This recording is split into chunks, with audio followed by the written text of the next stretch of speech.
I need y'all to like the video, comment if you want, but turn your post notifications on so you know the next time I drop. Men that have their stuff together are very intimidating to most women. And you want to know why? It's because most times women be so chaotic that when they get close to a man and they realize that he come from a two-parent home, he has loving and supportive friends, he has a career, he's intelligent, he's charming, and he don't got the same jacked up background as you got, you don't know how to leech onto him. You don't know how to be the parasite that you are and find out where his weak spots are. Yeah, that's why y'all like them dudes. Y'all like them dudes that got them real traumatic stories, because you get to be I was the only one there for you. When your mama kicked you out, I was the only one there for you. When your grandma and your sister gave up on you, I was the only one there. Women don't be knowing what to do with them ones that truly is like, because you know what?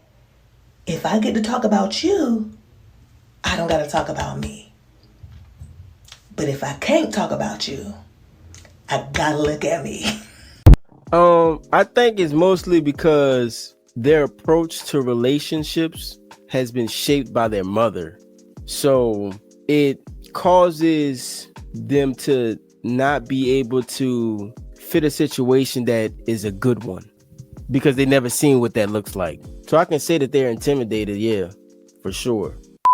So this morning as I woke up, I saw all the hate being directed towards Anna, which is Saquon Barkley, which is somebody that's probably unattainable to 99% of the EBT warriors out here who have comments on her looks. Let me tell you this, EBT warriors, no one wants you in your weave and your nasty weave and your bald head and your hairline start right here. Nobody wants an EBT member, right? Athletes don't want them. High value men don't want them. You know why they don't want them? You're miserable people. So Saquon wins a championship and his girl brings up their son, and all she wants to do is celebrate. And they're like, but what did you say in them tweets when you were 12? Are y'all talking about accountability? The least accountable people on earth, the EBT warriors.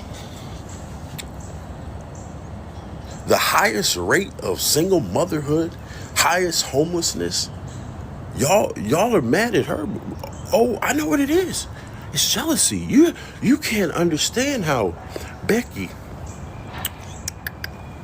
who has all of her hair, all of her teeth, beautiful, beautiful skin, how she got a man and you were still miserable, single mom in your house, doing nothing with your life, need to go to Everest. That brother is all the way on the dark side, and I'm not mad at him. I'm not, because the shit that I want me doing is some fucked up ass shit. Now, me, I'm gonna go down with the ship. I'm that type of guy. I just can't quit. That's how I am. I go down with the ship. It is what it is. You know, I'm gonna keep fighting till I ain't got nothing left. This brother has evidently jumped ship a long time ago, and I'm not mad at him. I'm not mad at him because he could be that wake-up call that they need in that tone of voice that they definitely avoid at all costs. But somebody gotta say it. Watch. Bro, you don't see me right here? To me, hey, who is that? I know him. Bro, come on. So you just speak to motherfuckers when we just see people out? When you start doing that? Huh? You can't hear? You were doing too much. You acting like I was hugging on him or something. Like I know him. I can't speak to that I know. Just, hey, you just the first one speak. You just so up to speak. I'm just saying, like I know. Is you a fan? Okay, stop talking to me. Like, what the fuck? You just speak soon as you see a motherfucker. Now you a fan? Okay, you're doing too much stuff. Like, then you just look dumb. Like, bro. How do I look dumb? Bro. You speak to motherfuckers when you see them out like that? Why are you being insecure? You a fan? Why are you being insecure? You a fan? That's insecure, though. So before I get into my rant, I am not saying that women are not allowed to speak to other people. You are entitled to talk to whoever you want. We're not in an abusive relationship. We're not constricted of what we can do. You are allowed to talk to other people. If your partner's telling you otherwise, 9 times out of 10, you're probably in an emotionally abusive relationship that's only going to get worse. But this is my thing. Where I feel like she went wrong at was her going to the guy saying hi to him. He didn't even say hi to her back. Me personally, if I'm out in public with my man, I don't be saying hi to people. I wait until people say hi to me or come up to me. And then once they do come up to me, I'm introducing us both. This is my man. Hey, what's up? How you doing? I'll introduce my man before I even say hi. It's just common courtesy. It's the same thing I would do if I had a homegirl right there. I'm not going to be chopping it up with somebody and my homegirl sitting right here and me just not even acting like she's there. It's disrespectful. Ladies, one of the things you guys need to relax with is the word controlling, the word insecure. She didn't say controlling in this video, but I'm just saying this because it all ties together. I promise you, the more and more you keep making your man feel like he's insecure, he's going to stop telling you shit and hold resentment towards you, because you as a woman protect a man spiritually, emotionally. And if you can't even do that, then what's the point of being with you? You caused this whole insecurity by opening your mouth first. That guy wasn't looking in your direction. That guy didn't say hi to you first. You went out of your way to say hi to him. And then I could understand, hey babe, I know this person. Let me go say hi to them real quick. I would have said that before I was even running that way or walking that way. And then, like I said, your man expressed to you that he feels bothered about you telling another guy something, and your first initial reaction is you're insecure. You're supposed to make people feel safe. You're supposed to let people express their needs and wants to you, and you understand it, not push them aside. That's where you guys always go wrong. And this is the reason why men say they can't tell you guys things, or they don't feel comfortable sharing their emotions with you guys. Me personally, ladies, we know damn well if our man's even looking in the direction of another woman, we're watching his eyes. We've all done it. I've seen it. I've done it before too. So now you're going to tell me if your man went up to, what's up, Patricia? Hey, girl. You're not going to be like, who's that? Who's that? Because how come you didn't say nothing? If that is just your friend and you guys are just cool, how come you didn't say, hey, I'm going to go walk up to Patricia. I'll come back. No, you just went up to her and acted like I wasn't here. It's common courtesy. I think what's wrong with a lot of people nowadays is y'all want to do whatever you want to do. By all means, do that, but not with me. Not with me. Just have common courtesy. And like I said, y'all, for me, I never want to be in a relationship with somebody who makes me feel insecure over little things. Like I said before, I will always say this to women. If your man is constantly jealous, I'm sorry to say this because it goes vice versa. What the hell are you guys doing? If you're not putting yourself around men, you're not going out, you're not partying, you're not doing certain things, how could your man be jealous of stuff? How could your man feel insecure about things? We all have had the guy best friend that our man did not like. We've all dealt with situations where our man has told us certain things and we should have handled it right then and there. Correct or not? So these are the times where I feel like some of you ladies should not put yourself in these fucked up situations all because you want to sit there and tell a guy he's insecure and all this stuff. This is the time where you should just be like, hey babe, you know what? I apologize. Next time I'll introduce you. This is just a friend I knew before. I apologize. If this is something that bothers you, me going up to people or people coming up to me, then we'll handle it accordingly when it happens. Because me personally, y'all, there's a lot of things that men and women do and you don't realize it bothers your partner because you might have done something in your previous relationship that's not okay to the new relationship you're in. Like for me, I had a relationship before where I was able to have female, male friends and so were they. Never had a problem, never nothing. Then I get into another relationship where I can't even have the opposite gender as friends. See how everybody's different, but you don't know that until you start communicating that. So for me, if I was him, I would just be like, hey, you know what? Next time from here on out, please just not do stuff like that. I prefer for a guy to come up to you instead of you going up to them. Simple, done. And if you actually care about your partner, you guys are going to find solutions to what? Come together, not argue. Calling somebody insecure and all that stuff and controlling, you're going to only add fire to the flame. And now you just created an unsafe environment. And now you guys are going to keep arguing all because you couldn't handle the conversation like a grown woman. Have a good day. Just trying to help you. She articulated that very well because initially I disagreed with her. I wanted to hear her out all the way. I think that the standpoint that I had was geared towards the man specifically. And my whole thing is, number one, nigga, why are you recording if you feel some type of way? Number two, if you felt that strongly about it, why didn't you just go introduce yourself to the dude yourself if you really wanted to know? If not, then you see how she moving. Move accordingly. It's like, why emote about it? That's my thought process. But it seemed like, the way he handled it was in an emotional way. He wasn't articulating himself well enough. And on top of that, if she moving funny, you just move accordingly. You know what I'm saying? It's like, what you gonna do? You know, all you're gonna do is lie about it anyway. So what difference does it make? The niggas you gotta get away from you is the niggas, I don't know if that's gonna work. Well, bitch, we never tried it, so neither do I. Let's give it a shot. You get them niggas away from you fast. All them niggas that take deep breaths every time you come up with an idea. You know what, bitch? Take your deep breaths outside. You need some air, nigga. You need this little stuffy in here. Take your deep breaths outside. I ain't gonna lie, that's what make being more introverted such a superpower, because you're very selective about the people that you allow into your space. You see so much value just in your own time that you don't even keep those type of people around. I'm not gonna lie, that message is for the average person. I just have never been in that mindset to ever need people so much that I will allow them to have their negativity disrupt what it is that I'm doing. Never. When you get mad, you lose. Yeah. And anger is often an able imposter. It's more like fear and frustration, all dressed up in military garb, impersonating power. Sure. It's not really power. It's you've lost control. But as the Bible said, anger is like a city broken into and left without walls. You can be angry. Yeah. But to what extent and to whom and when and how can you stop? Often when people get angry, they have simply lost control as opposed to being regimented about it. Nobody has the right to take anger out on somebody else. Not at all. And it never helps. No. No one says, oh, you're really yelling at me. You must be right. No one does that. It often is off-putting. You know, that's easier said than done, especially when you're in a long-term relationship, because mad day comes and emotions are hard to control. That's why I have so much empathy for women, because I know how hard it could be to have to try and control something like that. It could be exhausting. That's why I'm glad I'm a man.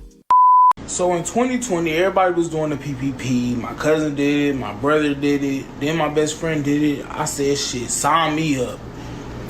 Now, I wish I never fucking did the shit. So, bruh, 4 years after the money already spent, I get a knock at the door the other day. Boom, boom, boom, boom, boom, boom, boom, Dallas Police Department, open the door, we know you're inside. Shit, I opened the door because I ain't do shit. What the hell y'all banging at my door like that for? Put your hands behind your back, you're under arrest. I'm like, damn, what the hell I do? Can I put my dog up? They're not giving me no information, not letting me put my dog up. Get to the van, take me downtown. I'm in booking, asking, what am I being arrested for? They're not giving me no information. I find out when I get in front of the judge, I got 4 charges. Bank fraud, wire fraud, making false statements, and tax evasion. So the judge never mentioned PPP. So it's not registering to me what am I actually here for. So he set my bond at $20,000. I go back to my cell. I'm talking to my cellmate and I tell him about the charges. He like, bro, that's for PPP. I'm like, how you know? Tell me why this man tell me that it's been at least 50 people that came through within the last week with the same charges. So the jail is overpopulated. The court's backed up for months. My next court date isn't until July. After I make bail, they tell me I gotta go on an ankle monitoring bracelet. And this bitch hurt. Bro, I can't leave the house. I can't smoke. I can't drink. I can't do shit. And mind y'all, they can listen to anything I'm doing at any given time and freaking talk to me through this bitch like it's a walkie-talkie. Bro, I talked to my public defender earlier, and this man tell me I'm facing 22 years in prison, but if I find a way to get them the $22,000 back, that he can give me less than 10 years. I don't even have money for a paid lawyer. So yeah, I got a $10,000 watch for sale if anybody want to buy it. So everybody wants to know, what did I spend my PPP money on that's worth me going to jail for 20 years? None of it's worth me going to jail for 20 years. Let's just get that out the way. But I did get this $10,000 limited edition Michelet watch that I really, really wanted. I got this $1,600 Gucci bracelet that I absolutely love. I also picked up these lovely Gucci shades, and I adore these. Also got me a pair of Cartier shades. If you're not from the Midwest, you don't know about the Carties, baby. I also got me these pair of Alexander McQueens, which I've yet to wear, but I'm gonna wear them one day. And then my favorite purchase is this $1,700 Gibson guitar. You know, I don't know how to play the guitar, but I was gonna put LED lights behind it and put it on my wall in my room and have it look all pretty and all that stuff. I never got around to doing it. And then besides that, I just got like little knickknacks. This shirt, I got an iPad. I took a trip to Atlanta, me and my friends. I only paid for myself though. Just little stuff. Yeah. None of it was worth it, but y'all want to know what I did? Y'all, whatever y'all do, be careful what you say on TikTok. The other day I made a video about how I did the PPP loan and now I'm on house arrest because of it and I'm facing 22 years in prison. I also mentioned other people who I knew who did the PPP in the video just to give context. Well, today my brother gets arrested. And he's literally a law-abiding citizen. He's a family man, and now he's in jail because of it. My public defender called me.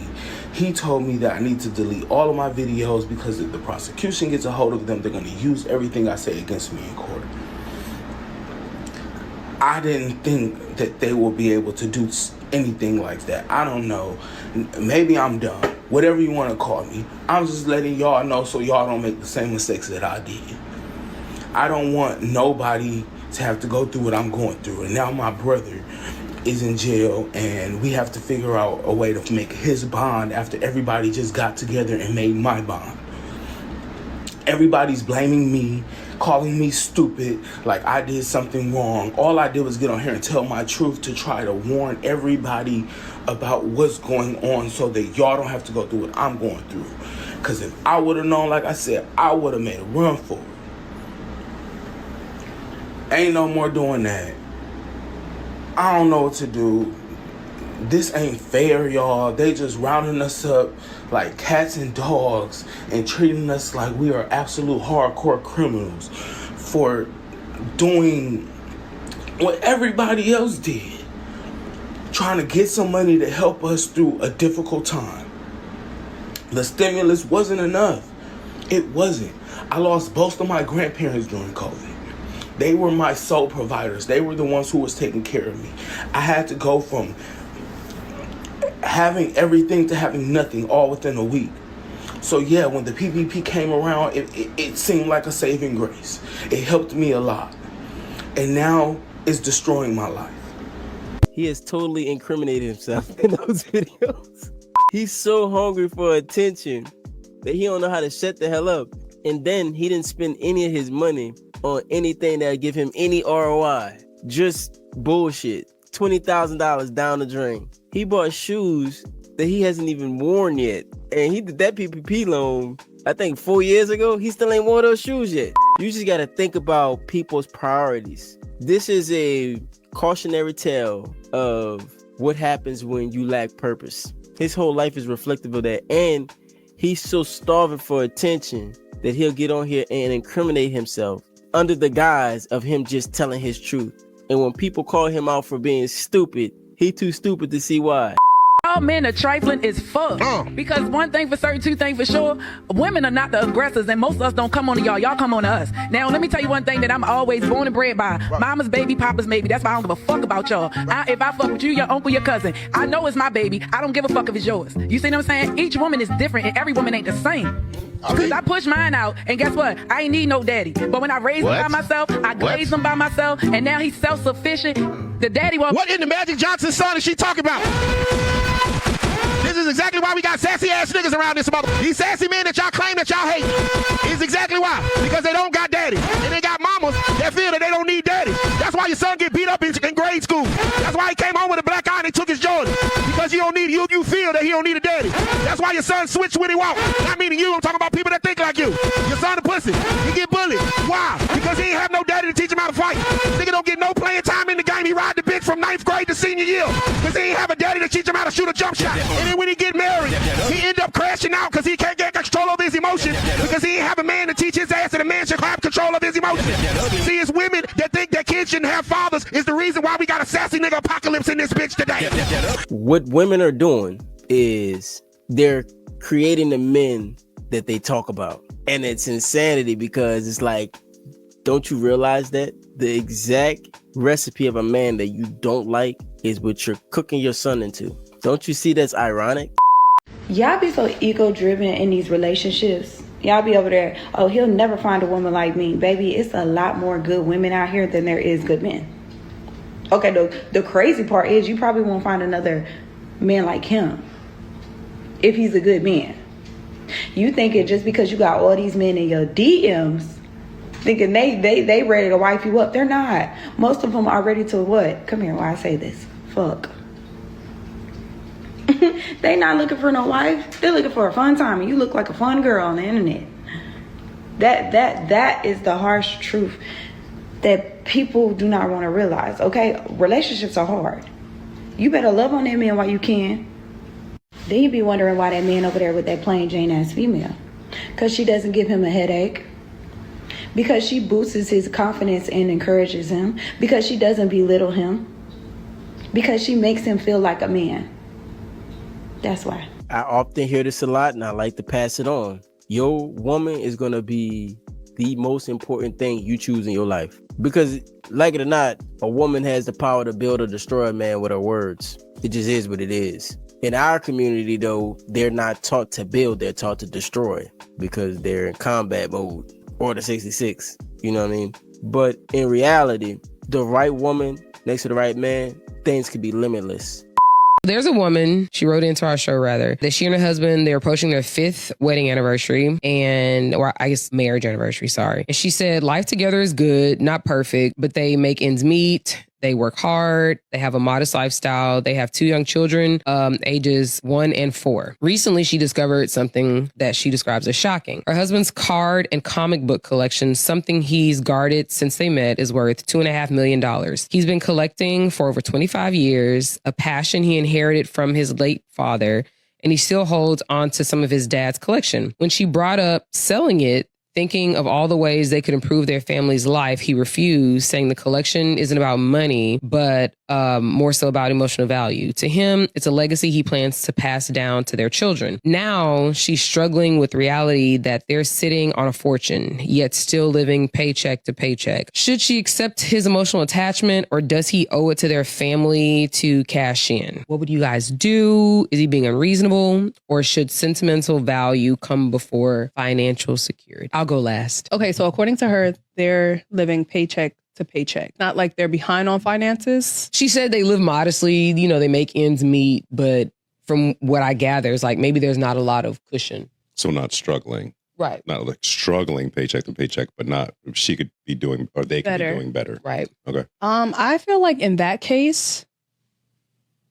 there can be a compromise here. I think she can leave that man alone until they come to a point where they're struggling, so that he knows that when that time comes, he's going to have to give that up. But for right now, she could leave him alone with his sentimental value. And his dad's dead, so that's... Yeah, he probably just came across the value of it. Yeah, that's what I'm thinking. I'm thinking she just found out how much it's worth. Women love to live on somebody else's shit, bro. This is fucking crazy. I just don't get it.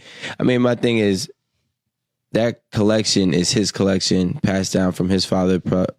Also, in addition to whatever he's been able to acquire, although they're not struggling, they could live better. They could be thriving. But I don't think that he should sacrifice it right now. That makes no sense. He's going to sacrifice it. My thing is, one, you were cool until you found it.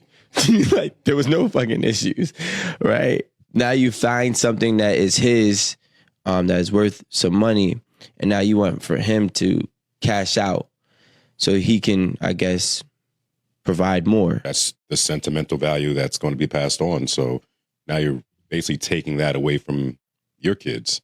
But to play devil's advocate, at some point the shit got to get sold. It would really be up to him and like having a desire to do more for his family, having a desire for his family to, you know, do more than live paycheck to paycheck. Because at some point, as an adult, you have to make tough decisions to support the family that you've created. You know, you can't be out here telling John that, oh, we can't send you to that math camp because we ain't got it, but you sitting on $2.5 million of comic book, but you don't want to send your son to math camp, or you don't want to, you know, invest in whatever their future is.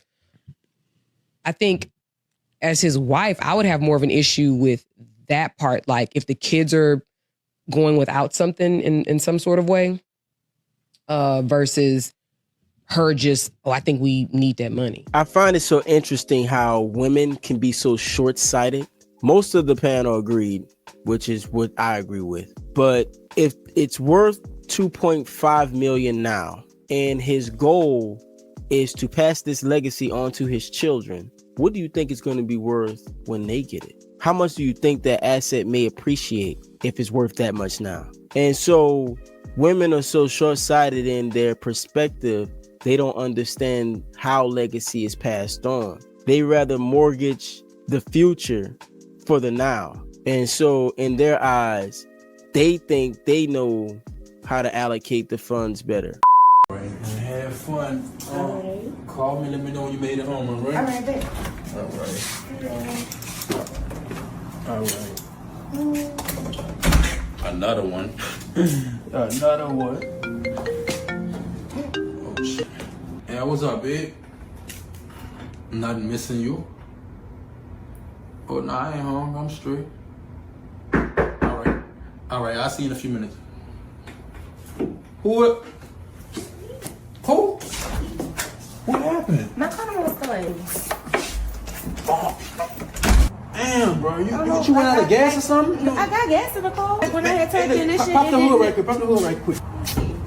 You're part of your muffler or your alternator, man. I mean, it's cool. I could just sleep over here. I know. No, heavens, no. No, you can't. No, you can't do that. It ain't the fuel pump. You got coolant in there? They got this. What is that? Listen, hit the gate. Cut it on right. Try and cut it on right quick. I hit it. Yeah, I'm trying. Quick, get out right quick. Okay, they're trying to see what. Come on, get it right quick. Push it. I'm about to put it in neutral. Push, because your shoulder's bigger than mine. I don't think. You gotta push harder. My legs Come on. Look, come on. yeah, you trying to push it. I don't know what's wrong with you. Shit's getting there. I'm cold. Put it in neutral, bro. I mean, I could just call my people. Like, they're gonna... What is it, around here? It's gonna be like 45 minutes. Oh, we ain't got that much time. Oh, let me think right quick. Hold on. The lady car was broke down, and I told her, listen, I could start your battery for you. She said, we need jumper cables. I say, no, you don't. I put my hands on the battery. Hey, pop the hood. I put my hands on the battery. All right. It ain't working. Damn.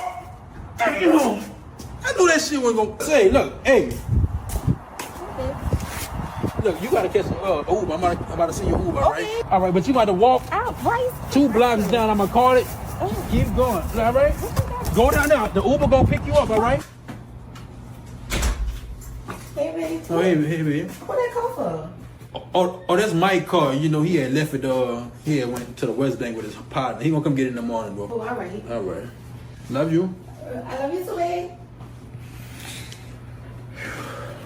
I need y'all to like the video, comment if you want, but turn your post notifications on so you know the next time I drop.